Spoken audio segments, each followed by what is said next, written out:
obandesu. I was sitting on the Engawa on an ordinary afternoon in my living years, watching a warashi play in the garden, her mother hanging clothes in the warm light. A scene so ordinary I almost did not notice when someone sat beside me, also watching. I did not look directly. I knew the hat from the corner of my eye. I had always known the hat. It is time for chapter 162, Granny's Story. I have told you about seeing myself in the corner of this room as a warashi, about the woman on the road in the snow, about time stopping keeping things apart, about the photographs in the tansu and the man in the hat watching from the edge of occasions. Tonight I will tell you something quieter than all of those. Something that happened on the Engawa of this house on an afternoon so ordinary I almost missed it. Dadacha has always had a particular quality of presence, even now, even from wherever he watches. The particular warmth of someone sitting close without needing to speak. I felt it that afternoon before I understood what I was feeling. It was late summer, the kind of afternoon that holds the particular quality of late summer, warm without being uncomfortable, the light at the angle that makes ordinary things look as though they are being remembered rather than experienced. I had been sitting on the Engawa for some time, looking down at the garden, and the garden was not empty. The warashi was there, myself as I was then, running between the old tree and the corner post with the particular energy of a child who has been playing in this garden so long that the garden has become an extension of herself. My mother was at the line, hanging clothes in the warm light with the unhurried movements of someone whose afternoon has exactly the right amount in it. I watched them, my own living years below me, and then someone sat beside me. I did not turn. This was not from fear, simply from the particular instinct of someone who has learned, across a long life and a longer existence, that some presences are best approached from the corner of the eye rather than directly.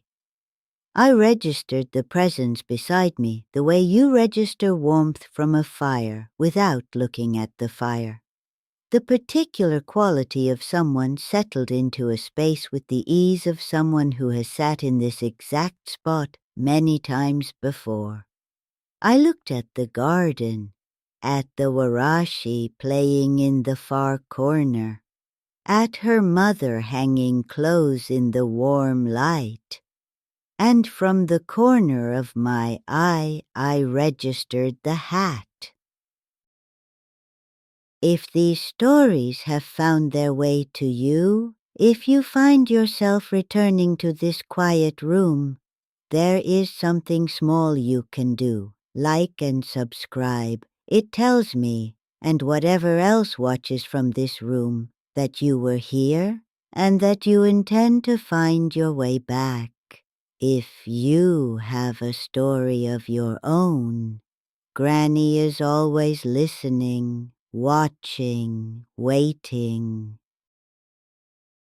I had known the hat for a long time by then, had found it in the photographs in the tansu, had registered it at the edges of occasions across my living years, had understood, after the photographs, what it meant and whose it was.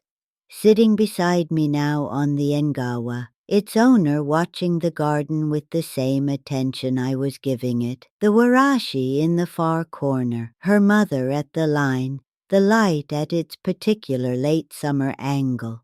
We sat together and watched. neither of us speaking. The garden doing what gardens do on late summer afternoons, simply being itself quietly in the warm light, and beside me at the slight distance that had always been his particular distance, dadacha, watching, as he had always watched, simply closer than usual. I wonder, have you ever felt a presence beside you in a quiet moment, not frightening, simply present, and understood without looking who it was? The particular quality of someone you knew well sitting close without needing to speak. Perhaps not all presences announce themselves. If you have a story of your own, this quiet room has space for your experiences too. Granny is always listening. We sat for perhaps 20 minutes. The warashi eventually tired of the garden and went inside. Her mother finished the line and followed. The garden was empty. The afternoon light shifted slightly toward evening, and beside me the present shifted also, not leaving exactly, simply changing quality, becoming less immediate, the way warmth from a fire changes when the fire settles. I sat for a while longer after the shift, looking at the empty garden, at the clothes on the line moving slightly in a small wind, at the space beside me on the Engawa that felt different from the spaces on either side of it, used recently in the specific way of a space that someone has just left. You are still here. Good. Some stories need a witness all the way to the end. I wonder if someone you lost came back simply to watch a memory they could not let go of. Would you sit beside them quietly, or would you need to speak? I sat for a while after the shift, looking at the empty garden, at the clothes on the line moving slightly in a small wind, at the space beside me on the Engawa. I thought about 20 minutes of watching a warashi run between a tree and a corner post, about what it costs to carry that particular memory across the distance dadacha now carries everything, about the hat from the corner of my eye, about the fact that he had not come for me, had come for her, for the 7-year-old in the garden, for the ordinary afternoon that was apparently worth whatever it took to sit beside the Engawa one more time and watch it. Oshoshina, I said to the empty space, for coming back for her, for sitting beside me while you did, for the hat from the corner of my eye that told me everything I needed to know without either of us saying a word. I have been thinking about what dadacha came back for, not for the photographs, not for the occasions he watches from the background, for an ordinary afternoon in a garden, a warashi running between a tree and a post, a woman hanging clothes in warm light, the sounds of a summer afternoon that belong entirely to being a father watching his daughter play in the garden below the Engawa, the particular, unremarkable, extraordinary quality of an ordinary day that was simply enough. That was perhaps everything, and I think about what it means that of all the things he could have come back to watch, of all the occasions in the background of which he has stood with his hat and his patient attention, he came back for this, the garden, the warashi, the afternoon, the ordinary, nda. I understand completely. The ordinary is what we miss most. I have missed this particular ordinary for a very long time. Another whispered story from Japan, shared quietly here beside the kotatsu. If you are sitting somewhere quiet and you become aware of a presence beside you that you know from the corner of your eye, the hat, the particular quality of someone settling into a space they have sat in before, do not turn. Simply watch what you are watching.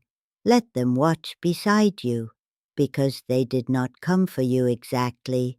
They came for what you are both watching, the garden, the child, the ordinary afternoon that was, in the end, the thing worth coming back for. And when the presence shifts, and the garden empties, and the space beside you becomes ordinary again, say oshoshina to the empty space.